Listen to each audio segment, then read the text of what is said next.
అందరికీ ప్రైజ్ గల కూడి వచ్చిన ప్రతి ఒక్కరూ తలలో ఉంచినట్లయితే ప్రార్థన ద్వారా కార్యక్రమాన్ని ప్రారంభించుకున్నాం.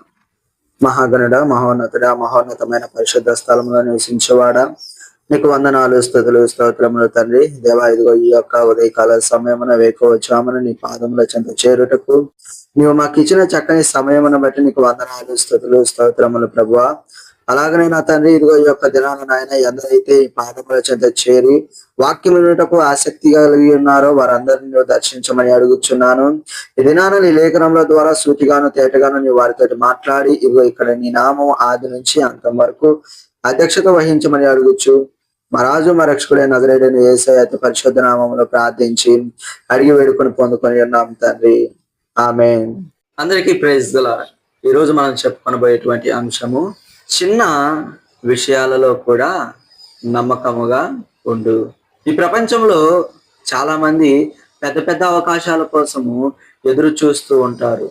పెద్ద పెద్ద ఉద్యోగాల కోసం కూడా ఎదురు చూస్తూ ఉంటారు. ఎందుకంటే చిన్న పనులు, చిన్న ఉద్యోగం అంటే నలుగురిలో చెప్పుకునేదానికి కొంచెం తక్కువగా ఉంటుందని చాలా మంది పెద్ద పెద్ద ఉద్యోగాలు, పెద్ద పెద్ద అవకాశాల కోసము, పెద్ద పెద్ద సేవ కోసము చూస్తుంటారు, కోరుకుంటుంటారు.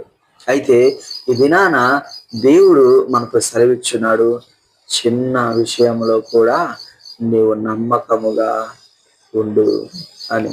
హల్లెలూయా. వాక్యాన్ని మనం చూసుకుంటే దేవుడు నీకు ముందుగా పెద్ద పెద్ద అవకాశాలను ఇవ్వడు.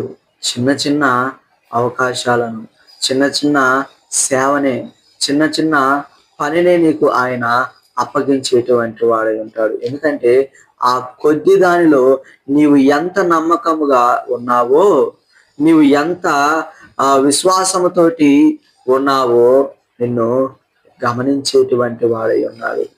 నీవు ఆ కొద్ది దానిలో బాధ్యత కలిగి జీవిస్తూ ఉంటే ఆయన నీకు పెద్ద పెద్ద అవకాశాలను, పెద్ద సేవను అప్పగించేటువంటి వాడై ఉన్నాడు.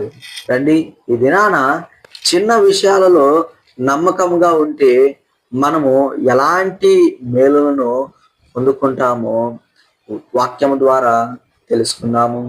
లూకా 16వ అధ్యాయము 10వ వచనం చదువుకున్నాం. మిక్కిలి కొంచెంలో నమ్మకముగా ఉండువాడు ఎక్కువలోను నమ్మకముగా ఉండును, మిక్కిలి కొంచెంలో అన్యాయముగా ఉండువాడు ఎక్కువలోను అన్యాయముగా ఉండును. హల్లెలూయా. చూడండి, వాక్యమును మనము చూసుకునేటప్పుడు లేఖనములు అక్కడ తెలియజేయుచున్నది, మిక్కిలి కొంచెములో నమ్మకముగా ఉండేవాడు ఎక్కువను నమ్మకముగా ఉండేటువంటి వ్యక్తిగా.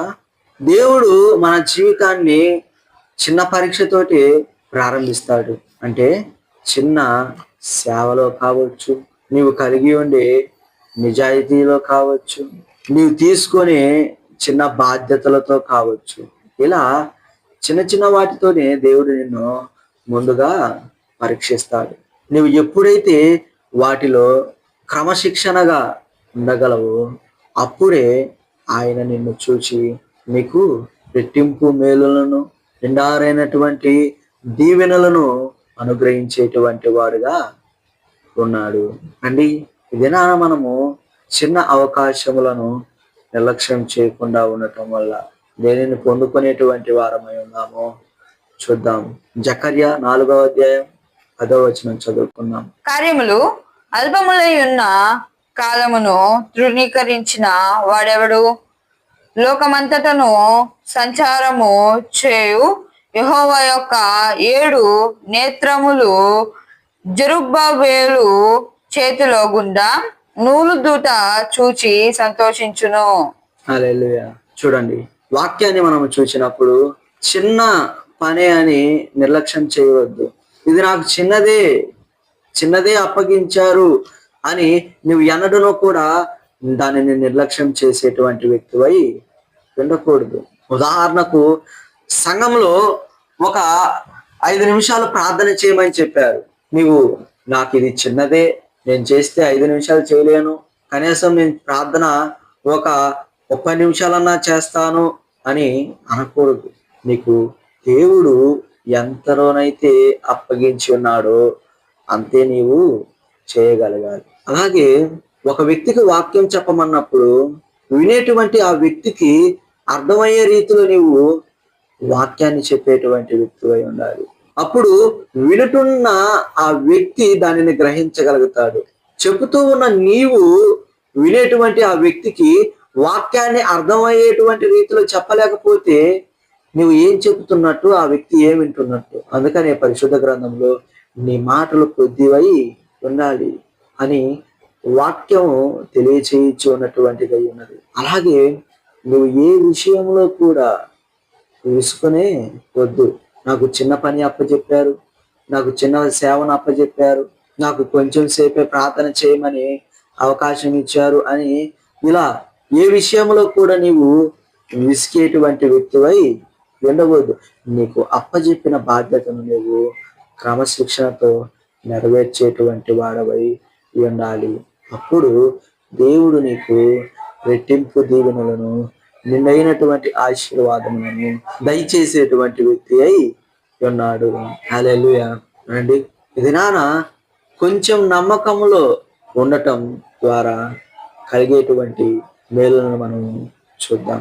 మత్తయి సువార్త 25వ అధ్యాయం 21వ వచనం చదువుకుందాం. అతని యజమానుడు, బల నమ్మకమైన మంచి దాసుడా, నీవు ఈ కొంచెములో నమ్మకముగా ఉంటివి, నిన్ను అనేక వాటి మీద నియమించదను, నీ యజమానుని సంతోషములో పాలు పొందమని అతనితో చెప్పెను. హల్లెలూయా. చూడండి, వాక్యాన్ని మనం చూసినప్పుడు లేఖనములను మనకు తెలియచేయుచున్నవు.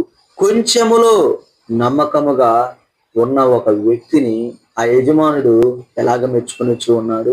అలా నమ్మకమైన మంచి దాసుడా, ఈ కొంచెములో కూడా నీవు నమ్మకముగా ఉన్నావు, ఇదిగో నా సంతోషములో నీవును పాలు పొందు, ఇంకాను నిన్ను అనేకమైన వాటి మీదగా నేను నియమించేటువంటి వాడని ఉన్నాను కనుక నీవు నాతో కూడా సంతోషించు అని ఆ వ్యక్తితోటి సెలవిచ్చున్నటువంటి వాడై ఉన్నాడు. వాక్యాన్ని మనం చూసినప్పుడు లేఖనాలు తెలియచేయుచున్నవి, ప్రభువు ప్రతిఫలం ప్రతిభకు మాత్రమే కాదు, కానీ నమ్మకానికి కూడా ప్రతిఫలాన్ని అనుగ్రహించేటువంటి వాడై ఉన్నాడు. హల్లెలూయా. ఉదాహరణకు యేసుక్రీస్తుని మనము మాదిరిగా తీసుకున్నాం. రండి, వాక్యాన్ని చూద్దాము. ఫిలిప్పీలకు 2వ అధ్యాయము 8 నుంచి 11 వరకు చదువుకుందాం. మరియు ఆయన ఆకారమందు మనుషుడిగా కనబడి మరణము పొందినంతగా, అనగా శిలువ మరణము పొందినంతగా విధేయత చూపిన వాడై తను తాను తగ్గించుకొనెను. అందుచేతను పరలోకమందున్న వారిలో గాని, భూమి మీద ఉన్న వారిలో గాని, భూమి కింద ఉన్న వారిలో గాని ప్రతి వాని మోకాలును యేసు నామమున వంగునట్లును, ప్రతి వాని నాలుకయు తండ్రి అయిన దేవుని మహిమార్థమై యేసుక్రీస్తు ప్రభువు అని ఒప్పుకొనున్నట్లును, దేవుడు ఆయనను అధికముగా హెచ్చించి ప్రతి నామమునకు పై నామమును ఆయనకు అనుగ్రహించెను. హల్లెలూయా.